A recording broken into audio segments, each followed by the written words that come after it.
Greetings and welcome to another Lessons with Odin. This episode I've got something different and special.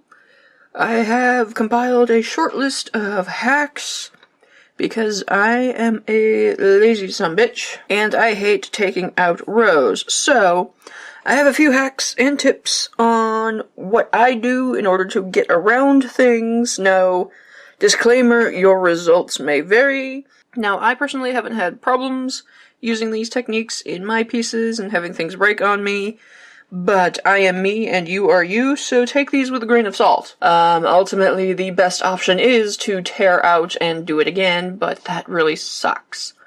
So, here's what I do to try to avoid that with some of these predetermined situations. If you like these videos, let me know in the comments down below, as well as subscribe if you want to see more tips and techniques from me, as well as any other tutorials in the jewelry realm. So, you're minding your own business, using your dark beads and your dark threads because of the goth that you are, and not even paying attention, you get a thread caught where it's not supposed to be, and you know that if you pull it out, it's going to be a nice, loose, loopy mess. But there is a couple of ways to do this without having to tear it all out. And considering you were 2 rows above where this should be, you're probably willing to take quite a few risks. So, the first thing you're going to want to do is to take that loop and loosen it so that it's free and so that it ends up right where the bead's supposed to be. Then you're going to take your working thread. You can either attach a new thread or just travel to where you're supposed to be and move over to where that loop is. Next, you're just going to take a half-hitch knot right through that loose loop. So I'm going to start off by passing through this loop, forming another loop. Then I'm going to pass my thread through the new one that I just made, kind of like a crochet chain stitch. Pull it tight so that I've now knotted the loop to my working thread. From there, I can just pass some beads down my chain and trap that loop inside. And now you can't tell that anything went wrong. Now, there might come a time where your thread tension is so beastly that you can't pull the thread over the beads that you need.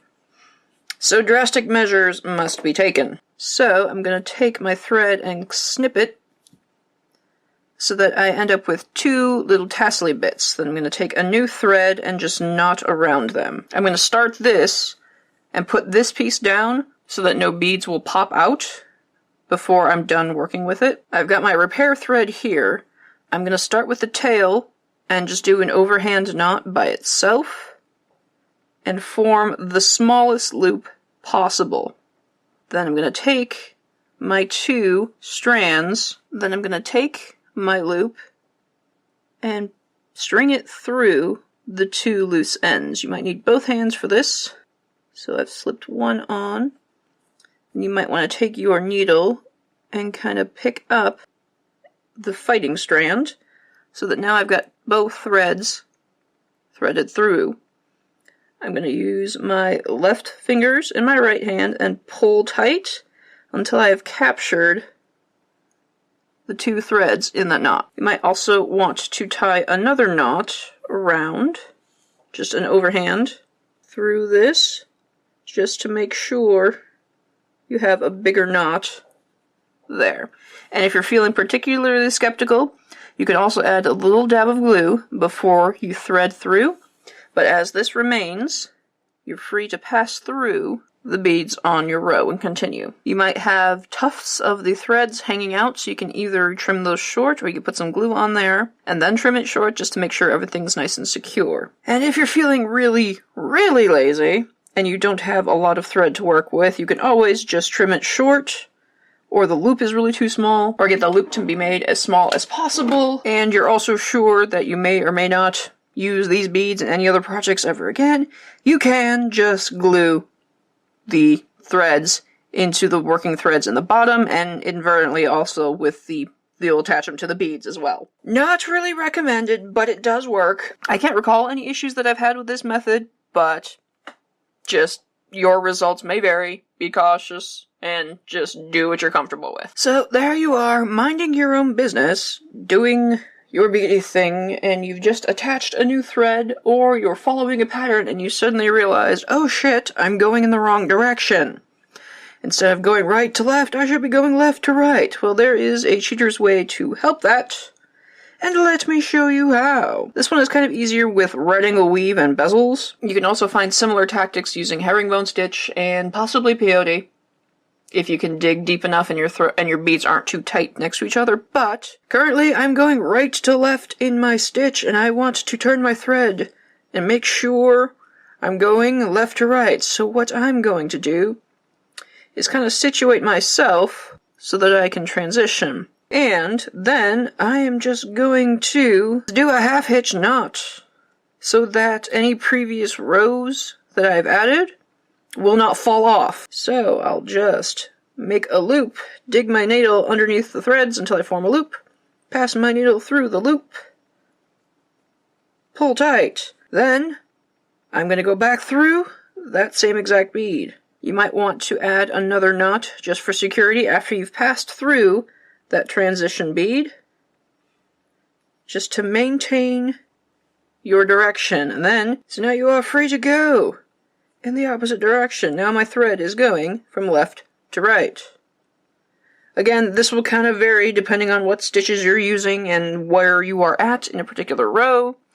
If it's best to navigate down a few rows and then change your direction and then move up, hopefully you get the general idea of the tactic that I'm going for. Half-hitch knots are your best friends. They let you do many things. Speaking of best friends, pliers are your best friends, even if you don't do wire working or any sort of chainmail or jump working things. A nice set of chain nose pliers is your friend, maybe even two. We've all been there, where we've passed through these beads way too many times. Either our grip strength isn't good enough to get this through, or it's at a really weird angle, like in bezels. It's in a really deep circular corner that's kind of like really sharp. Pushing this a few nudges can get you where you need. It's also helpful for another solution. Like, dagnabbit, I've added too many seed beads and I'm really far down the road to notice. And I don't want to unthread everything all over again.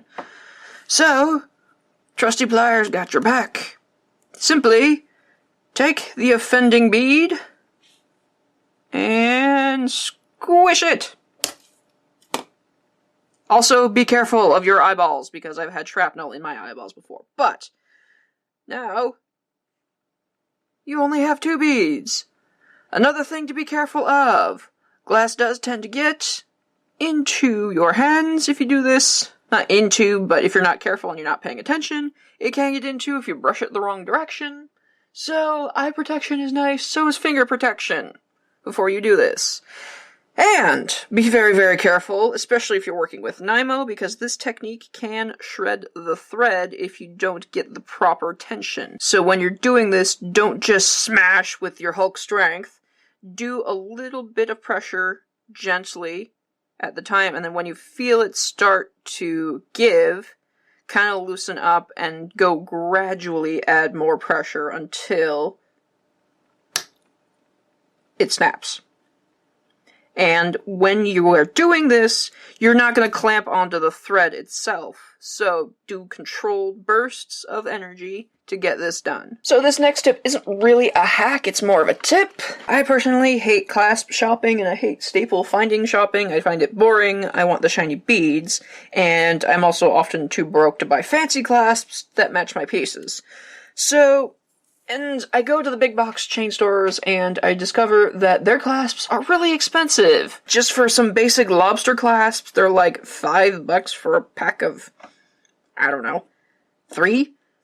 And that's a little ridiculous to me. I don't like paying at least $1 for each clasps. So, if you go on eBay or AliExpress, those general areas, you may know these findings. They are cell phone straps, and often they come with lobster clasps. This entire bundle cost me about $8, and there's about 300 here, I think, 300 to 500, and Bonus, even if I just use the lobster clasp, the cell phone strap is still fine because I've got the jump ring right there. So, that's just a shopping tip. Be frugal and thrifty. All you gotta do is Google cell phone straps in eBay or AliExpress. I've found that the plain black ones are the cheapest. You can find a lot of fun colors ones as well, but those are usually a premium. And then there's these really cool ones that are generally a premium as well, but they're like the plain ones, but they have a braided cord at the end, and it just kind of looks nicer, but, again, more expensive. Basically, I like to pay less than 25 cents per lobster claw. You may have heard me mention this one before, but adding rubber rings is pretty nifty when it comes to bracelets, or bails, or what have you. They're a closed jump ring, so it's very good to stitch on, especially when it comes to bezels and when you want to add closed jump rings in stitch work, because I personally don't like adding open jump rings to any of my stitch work, because I always find that no matter how tight I've closed the loop, the thread still somehow finds the seam and just pops open, and it's really annoying. So I usually like to put closed jump rings there, but metal can rub thread raw. Rubber, not so much.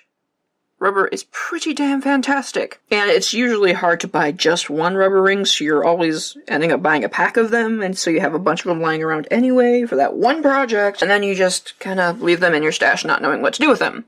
But like I've said, I've used them in bails before. Now, the thing to note about rubber is it does deteriorate over time, so you've got a few years before you should try to think about repairing them, or what have you. But if you have this in a closed form, it's really easy to reattach a new one, especially if you have really large rings. So after all these years, your rubber ring bit the dust. What are you going to do? You're going to take a new ring, you're going to fold it in half and squish it, pass it through whatever gap you've made out of the beads into your beadwork, and hold it up like so. Then you can take a metal ring, then pass it through one end and trap it inside the bundle of seed beads here. Then you take the other side, stretch it out, and put the other end through so that you've captured the rubber ring inside the metal bit. Close it up, but now you don't have to replace the clasp, and everything is good as new.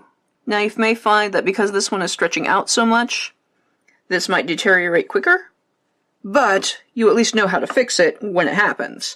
And the old one has already crushed it off anyway. So, now you don't have to do any more beadwork. Rubber rings are also pretty great because if you have one of those patterns that don't really space out evenly, like if you have a pattern chunk that is an inch wide and you only need a ½ inch or so, these are really great for extenders without adding more depth to your piece. And as an added bonus, you can also put on your bracelet without having to take the clasp off again. So it stretches and just goes over your knuckle bones real nice. Rubber rings are fun and great to add in your beading arsenal. And that is all I have for you. Please let me distract myself by putting around a bunch of shiny things while I conclude this video. So I hope these hacks were helpful to you. Let me know if you have any other beading problems that you would like me to try and fix.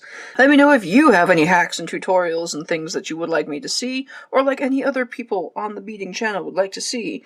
Come and share in the comments down below, as well as on our Facebook group at Creations from Lessons with Odin. I'm sure there are a lot of people there who would like to see what you have in store. Other tips. Because these things take forever. And if there's any little tidbits that would shorten that just a little bit, I'm pretty sure there are a lot of people that would be grateful. And I think that will do it for me. Be sure to like up this video and subscribe if you want to see more bullshit from me. And not only in the jewelry realm, but check out my other tutorials and tidbits. I do a lot more things here.